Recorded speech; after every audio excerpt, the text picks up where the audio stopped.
जय हिंद दोस्तों। आज के वीडियो में लोग बात करेंगे कि आप सरकारी कर्मचारी हैं और आपको कोई परीक्षा देना है, उसके लिए आप एनओसी लेना चाहते हैं तो मानव संपदा से कैसे आप एनओसी ले सकते हैं। उदाहरण के रूप में जैसे अभी सीटेट की परीक्षा होने वाली है तो किसी टीचर को एनओसी लेना है, उन्होंने सीटेट का फॉर्म भरा है तो कैसे एनओसी लेंगे, या आने वाले समय में उनको यूपी टेट की परीक्षा देना है, फॉर्म फिलअप करना है तो कैसे एनओसी लेंगे। तो आज के वीडियो में हम लोग इस पे बात करेंगे। तो इसके लिए आपको क्या करना है कि आप जो है मानव संपदा की लॉगिन आईडी तो करना ही आता होगा। आप अपने मानव संपदा कोड और पासवर्ड से लॉगिन कर लीजिएगा, ये डैशबोर्ड आ जाएगा। यहाँ एक जनरल का ऑप्शन है, इस पर आपको क्लिक करना है और ऑनलाइन रिक्वेस्ट पर आपको क्लिक करके इधर आना है एनओसी पर। एनओसी पे इधर आके यहाँ भी एक एनओसी का ऑप्शन होगा, यहाँ पे क्लिक करना है, जबकि और बहुत सारे नीचे हैं तो आपको यहीं पे क्लिक करना है। ठीक है, नीचे जो और सारे ऑप्शन हैं जिसमें थोड़ा सा इसको ऊपर कर लेता हूँ समझाने के लिए आपको।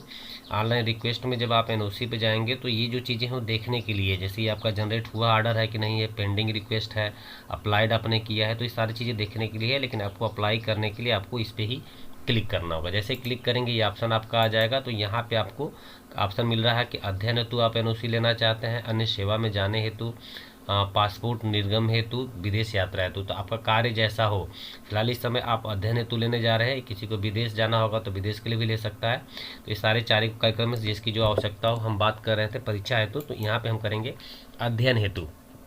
अब यहाँ पे हमको क्या करना है, जो भी आप परीक्षा या पाठ्यक्रम पढ़ना चाहते हैं उसको आपको प्राइवेट ही करना होगा, क्योंकि रेगुलर जो है आप डायरेक्ट नहीं ले सकते हैं, तो ये प्राइवेट कर लेंगे।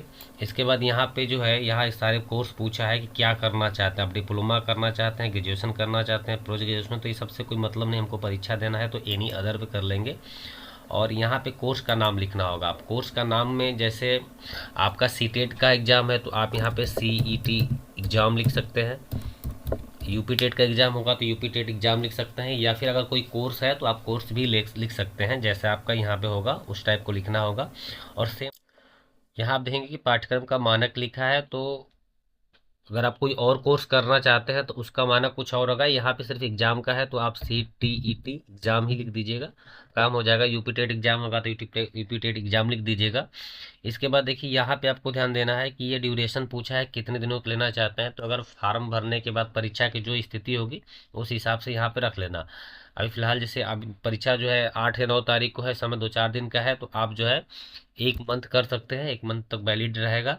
यहाँ 1 वीक करेंगे तो 1 वीक तक रहेगा, और 1 ईयर करेंगे तो 1 ईयर के लिए रहेगा। फिलहाल 1 मंथ के लिए आप कर देंगे तो आपका जो है ये ड्यूरेशन जो बनेगा वो 1 मंथ के लिए रहेगा एनओसी। 1 मंथ के भीतर कोई भी परीक्षा होगी तो आप उसके माध्यम से दे सकते हैं सीटेट का। फिर यहाँ पे आपको कुछ भरना नहीं है, देश का नाम लिखा है, भारत के अंदर ही देना है आपको, उत्तर प्रदेश के अंदर देना है। जिले का नाम आपको चयन कर लेना होगा, जिस जिले का आपको लेना होगा, जैसे मुझे गाजीपुर का लेना हो तो मैं गाजीपुर कर सकता हूँ। और यहाँ से इंस्टीट्यूट या संस्था का नाम लिख रहा है, तो चूंकि ये परीक्षा सीबीएसई कराती है तो यहाँ पे आपको सीबीएसई लिखना है। और जिसका होगा यूपी टेट का होगा तो उत्तर प्रदेश सरकार का लिख रहा होगा, परीक्षा नियामक वाला। और यहाँ पे अन्य जानकारी कुछ डालना चाहते हैं तो आप अपने से डाल सकते हैं, जरूरी नहीं है। यहाँ पाठ्यक्रम संबंधी साक्ष्य के लिए आपको क्या करना है कि सीटेट का जो नोटिफिकेशन होता है, किसी भी भर्ती का जो नोटिफिकेशन होता है, यह दोनों डालना है, दोनों में एक ही चीज़ डालना है। इसके लिए आपको क्या करना है, सीटेट की साइट पे आ जाएंगे और यहाँ इन्फॉर्मेशन बुलेटिन सीटेट 2026 लिखा है, इसको क्लिक करेंगे तो आपको ये पूरा पीडीएफ में डाउनलोड हो जाएगा। तो आप इसको इसमें डाल सकते हैं, क्योंकि इसमें सारी चीज़ें लिखा है कि आपकी एलिजिबिलिटी क्या है, कैसे कैसे आप कर सकते हैं। तो ये करके आपको सबमिट कर देना है। ये ब्लॉक स्तर से सत्यापित होते हुए जिला स्तर पर जाएगा और ये सत्यापित हो जाएगा। जब ये सत्यापित हो जाएगा तो फिर आप जनरल पे क्लिक करिएगा, ऑनलाइन एरियर एनओसी पे क्लिक करिएगा, और यहाँ से आप देख सकते हैं कि क्या स्थिति है। ये तीनों जो चीज़ें हैं वो देखने के लिए होता है। तो वीडियो कैसा लगा दोस्तों बताइएगा। अगर आपको कोई और समस्या इसमें समझ में आती है तो कमेंट करिएगा।